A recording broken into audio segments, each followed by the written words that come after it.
algoritma yang bertemakan tree algoritma atau algoritma pohon. Saya akan menjelaskan hasil presentasi saya dan teman-teman saya, yaitu latar belakang terbagi atas 3. Yang pertama itu adalah algoritma merupakan metode ekspresif dari sebuah instruksi.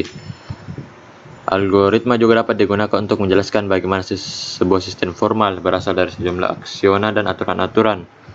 Dan yang kedua itu adalah pohon tree, merupakan struktur data yang tidak linear yang digambarkan dengan hubungan yang bersifat hierarkis antar dan satu elemen.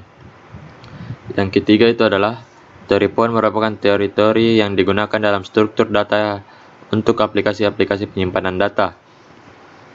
Dan adapun masalah yang akan diselesaikan, yaitu model masalah yang akan diselesaikan dari algoritma pohon ini, yaitu proses penyimpanan dan pencarian data yang masih kurang cepat dan efisien. Dan adapun solusi yang ditawarkan juga. Solusi yang ditawarkan ialah penerapan sistem binary tree dalam pembuatan program struktur data penyimpanan dan pencarian data. Metode penyelesaian masalah.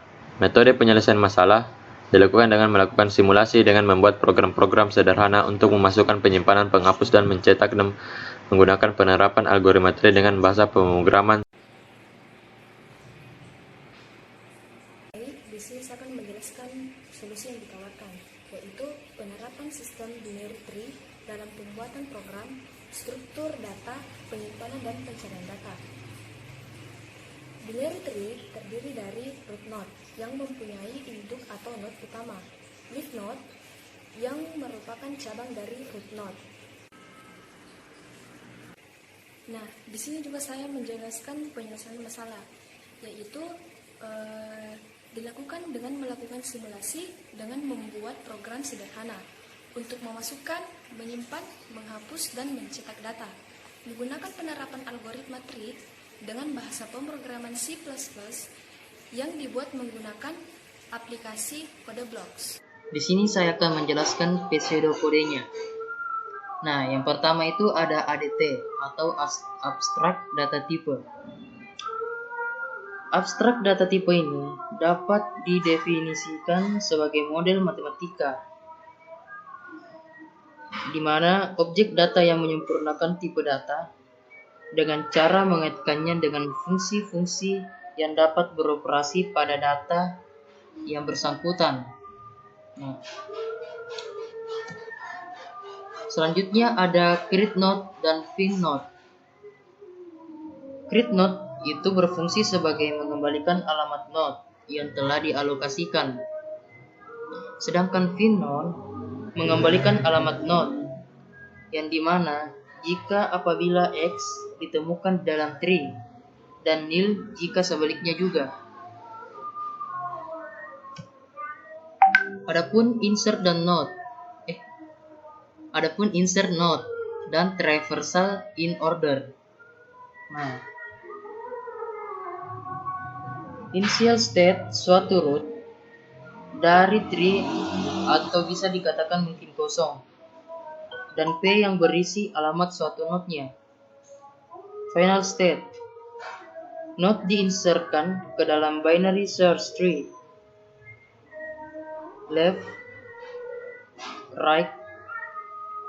root right, yang duplikat node-nya tidak diinsertkan ke dalam BST.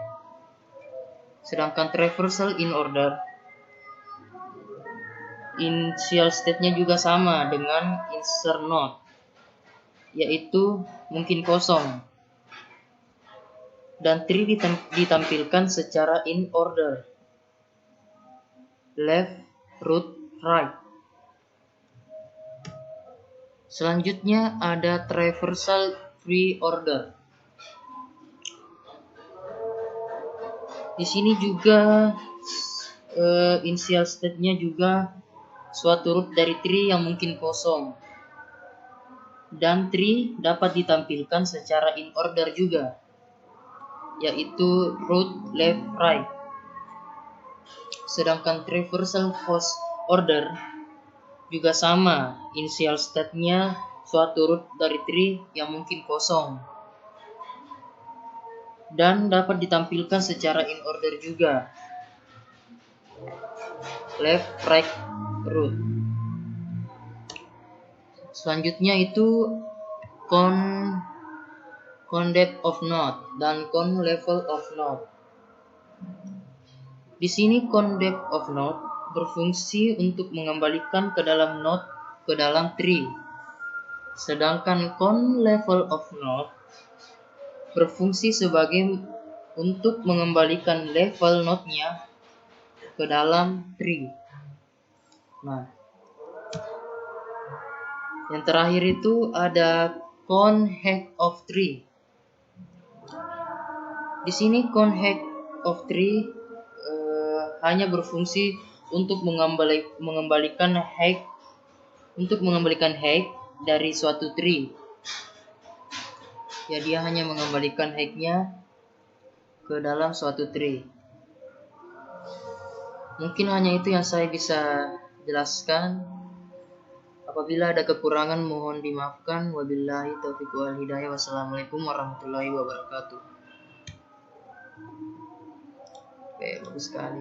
Saya akan menjelaskan yang nomor 11, code left of tree, yaitu mengembalikan jumlah left atau down dari suatu tree. Nomor 12, print levels of tree, yaitu suatu root dari tree atau yang bisa dikatakan mungkin kosong, menampilkan info root apabila root adalah down. 13, print dex of node. Print dex of node ini suatu root dari tree yang bisa dikatakan mungkin kosong, menampilkan keturunan dari node yang memiliki info sama dengan X secara in order untuk left dan ring cheers. Yang ke-14, print desket of node, di mana suatu root dari tree mungkin kosong, menampilkan keturunan dari node yang memiliki info sama dengan X secara per order untuk left dan ring cheers.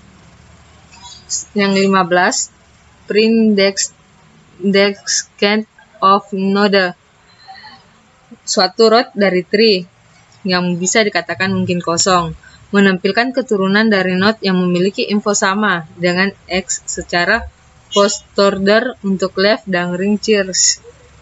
16, print left order. Print left order menampilkan node dari tree setiap levelnya. 17, print current order, suatu root dari tree yang bisa dikatakan mungkin kosong, menampilkan node dari tree apabila level sama dengan 1. 18, code internal node of tree, mengembalikan jumlah node yang bukan down di dalam suatu tree. 19, delete node of tree, menghapus salah satu yang ditunjukkan X. 20, delete the most ring.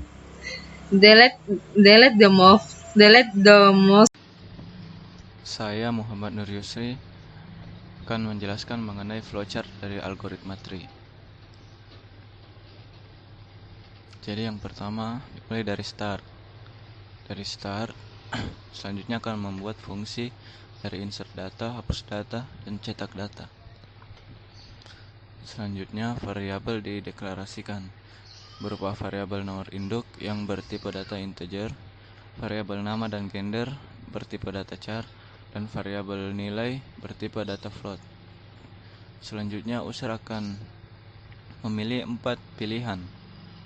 Jika memilih pilihan 1, maka fungsi insert data akan dipanggil. Jika tidak, maka user bisa memilih pilihan lain. Setelah fungsi insert data dipanggil, user akan memasukkan data berupa nomor induk, nama, gender, dan nilai. Apabila data telah dimasukkan, maka muncul konfirmasi data telah dimasukkan.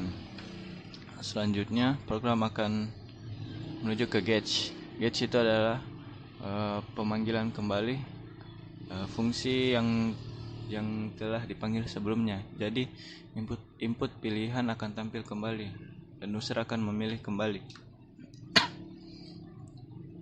Jika pilihan 2 dipilih, maka fungsi hapus data akan dipanggil.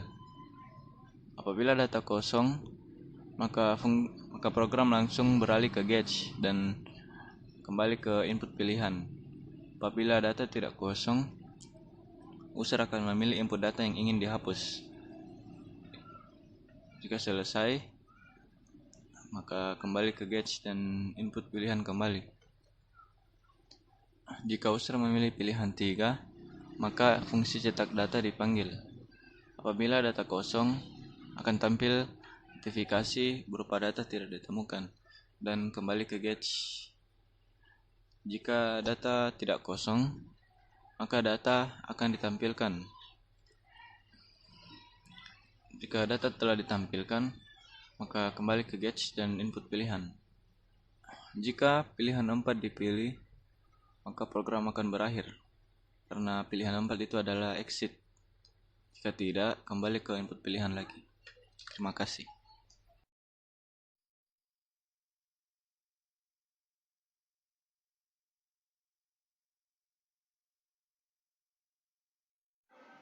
Saya Ega Nurwani akan menjelaskan hasil akhir dari algoritma pohon. Terdapat 4 pilihan opsi dari 4 program, yaitu insert data, hapus data, cetak data, dan exit. Insert data itu adalah untuk memasukkan dan menyimpan data. Hapus data itu untuk menghapus data yang telah dimasukkan sebelumnya. Cetak data itu untuk menampilkan data yang telah diinput sebelumnya. Exit itu untuk keluar dari program.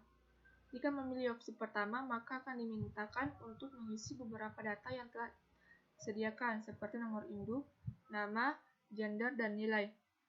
Setelah pengisian data selesai, maka akan muncul notifikasi bahwa data tersebut telah berhasil dimasukkan. Jika memilih opsi ketiga, setelah penyimpanan data, maka semua data yang dimasukkan sebelumnya akan tampil pada data tersebut. Jika memilih opsi kedua, maka akan dimintakan untuk memasukkan data kembali yang akan dihapus. Sebagai contoh, data yang dihapus adalah data pertama atau satu-satunya data yang telah dimasukkan sebelumnya. Setelah data berhasil terhapus, maka akan muncul notifikasi bahwa data tersebut tidak dapat ditemukan. Jika memilih opsi keempat, maka program tersebut akan keluar.